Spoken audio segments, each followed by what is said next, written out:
Hello అండి, welcome to పిన్నితో shopping. ఈరోజు మనం పండు మిరపకాయ టమాటా పచ్చడి ఎలా చేసుకోవాలో చూద్దాము. పండు మిరపకాయలని బాగా కడుక్కొని తడి లేకుండా తుడుచుకున్న తర్వాత జస్ట్ డ్రై రోస్ట్ ఒక 5 సెకండ్స్ అలా ఉంచండి. అవి వేడెక్కేంత వరకు అంతే. పచ్చిమిరపకాయలాగా బాగా వేయించకూడదు. ఇలా ఊరికే జస్ట్ అలా అని తీసేయండి. తీసేసి కొంచెం ఆయిల్ వేసుకొని టమాటా ముక్కలు వేసుకోండి.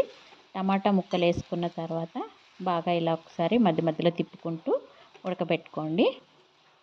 కొంచెం ఉడికిందన్న తర్వాత కొంచెం ఒక 2 చింతపండు వేసుకోండి. 2 రెబ్బల ఏమంటారు, 2 ఇలా పొడుగ్గా ఉంటాయి కదా, అవి చింతపండువి 2 వేసుకోండి, సరిపోతుంది. ఇలా బాగా ఉడకాలి.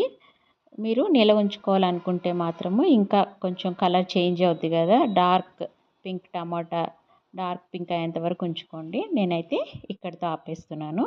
ఇంకా పండుమిరపకాయలు, ఉప్పు, వెల్లుల్లిపాయలు వేసుకొని మిక్సీలో ఫస్ట్ ఒకసారి గ్రైండ్ చేసుకోండి. ఇది తర్వాత టమాటాలు కూడా చల్లారిన తర్వాత వేసుకోండి.